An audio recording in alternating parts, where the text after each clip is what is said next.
Good morning class. मैंने आपको protector की फ़ोटो क्लिक करके भेजी थी बेटा, उसी को मैंने यहाँ बनाने की कोशिश की है, लेकिन मैं सिर्फ इनर स्केल बना पाई हूँ क्योंकि मेरे पास छोटी डी अवेलेबल थी, छोटा प्रोटेक्टर अवेलेबल था। तो अभी मैं सिर्फ आपको इनर स्केल से समझा रही हूँ। थोड़ी देर में हम आउटर स्केल की भी बात करेंगे। अभी देखो, हमने बात की थी कि आज हम कोण जानेंगे, कोण कैसे बनते हैं और हम इससे कैसे इसको मापते हैं। प्रोटेक्टर से हम कोण कैसे मापते हैं। तो कोण हर जगह अवेलेबल हैं। आप अपने कमरे को देखो ध्यान से, आपको दो कोने मिलते नज़र आएंगे बहुत जगह, आपके दरवाजे में, आपके खिड़की में, आपके छत में, आपके फर्श में, आपके बेड में, हर जगह आपको कहीं ना कहीं कोने मिलते हुए नज़र आएंगे। और वो कोने कोई कम गैप पे है, कोई ज़्यादा गैप पे है। तो अब हम जानेंगे कि कोनों को क्या क्या नाम हम देते हैं। तो आज मैंने आपके साथ एक प्रोटेक्टर शेयर किया था, तो ये उसी का एक छोटा सा रूप है और ये सिर्फ इनर स्केल है। मैंने आउटर स्केल अभी ड्रॉ नहीं किया है। अगर आउटर स्केल भी ड्रॉ करती तो ये 0 डिग्री था, तो आउटर स्केल में ये 180 डिग्री हो जाता, और ये 180 था तो आउटर स्केल में ये 0 डिग्री हो जाता। तो अभी मैं उसके बारे में आपसे बात नहीं करूँगी।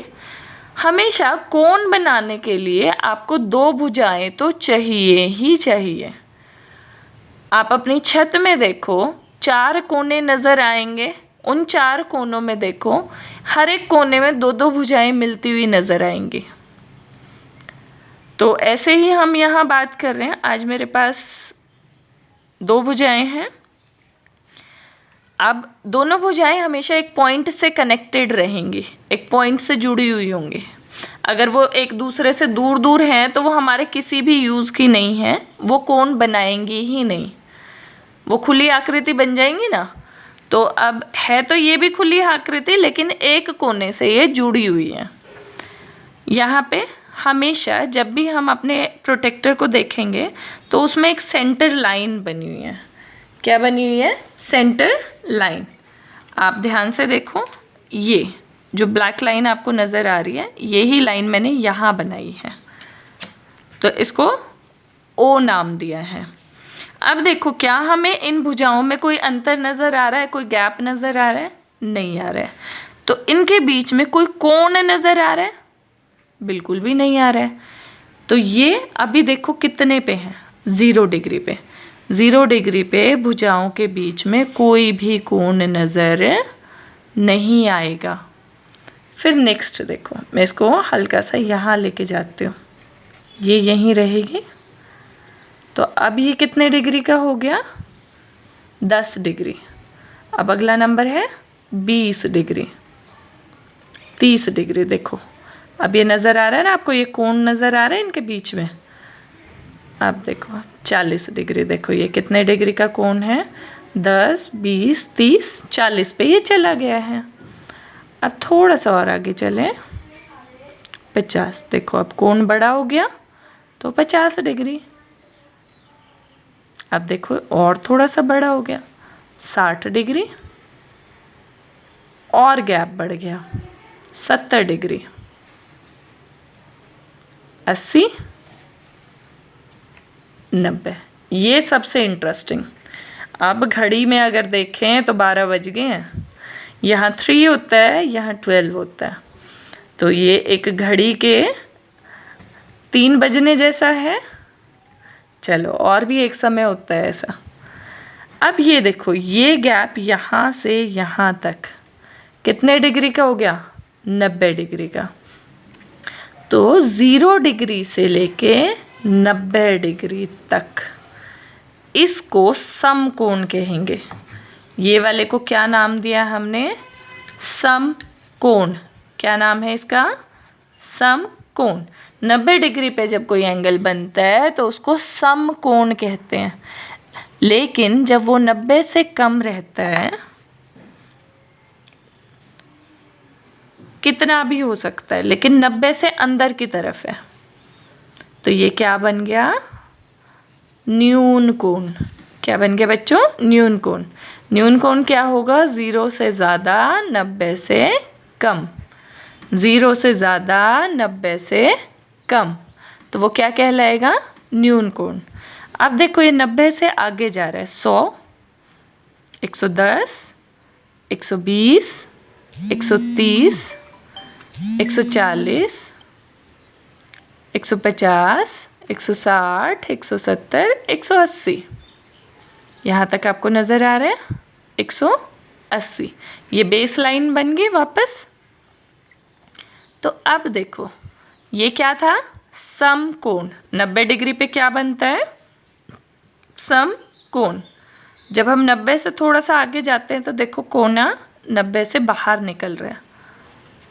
ये देखो ये 90 से अधिक हो गया, 90 डिग्री से अधिक हो गया। देखो ये गैप ज़्यादा नज़र आएगा। और देखो तो जब 90 से अधिक और 180 से कम होगा तो वो क्या कहलाएगा? अधिक कोण। तो हमने 3 कोण के नाम जाने, 0 से ज़्यादा, 90 से कम। तो ये सारे क्या हैं? न्यून कोण। एक्यूट एंगल, इंग्लिश में बोलते हैं एक्यूट एंगल और हिंदी में हम इन्हें बोलते हैं न्यून कोण। उसके बाद अगर यहाँ आ जाता है तो इसको बोलते हैं समकोण, या जब हम इंग्लिश में बोलेंगे तो राइट एंगल। क्या बोलेंगे? Right angle. अब जब ये 90 से ज़्यादा, 90 से ज़्यादा होके और 180 से कम रहेगा तो ये क्या कहलाएगा? अधिक कोण या ऑब्ट्यूज एंगल। क्या कहलाएगा बच्चों? Obtuse angle. तो ये मैम ने सिर्फ इनर स्केल यूज़ किया है। हमने 3 कोण जाने, 0 से अधिक, 90 से कम, तो ये यहाँ से यहाँ तक का, तो ये क्या था? न्यून कोण। और 90 से अधिक और 180 से कम, तो ये क्या कहलाया? अधिक कोण। और ये जो बीच में था ये क्या कहलाया? समकोण। तो अब हमने इनर स्केल का इस्तेमाल करके इस काम को किया है। आप अपनी भुजा खोलें, अपने कंधे के बराबर में सामने अपनी हथेली को रखें, तो ये देखो बिल्कुल ऐसा नज़र आएगा। तो ये क्या बन गई? हमारी बेस लाइन। क्या बन गई बच्चों? Base line. तो हमारा हाथ किस जैसा नज़र आ रहा है? 180 डिग्री के एंगल जैसा नज़र आ रहा है। अब अपने हाथ को अपनी कोहनी से मोड़ दो, तो ये कोहनी से मुड़ गया, ये यहाँ आ जाएगा, बिल्कुल कोहनी पे खड़ा कर लो, तो वो क्या बन गया? समकोण। क्या बन गया? समकोण। अब फिर थोड़ा बाहर की तरफ ले जाओ, तो ये अधिक कोण बन रहा है, न्यून कोण बन रहा है। ये 90 डिग्री से अधिक है तो अधिक कोण बन रहा है। अब थोड़ा सा अंदर की तरफ आओ हाथ को लेके, तो हम जब अपने हाथ को कंधे की तरफ लेके आते हैं तो वो क्या बन गया? न्यून कोण बन गया।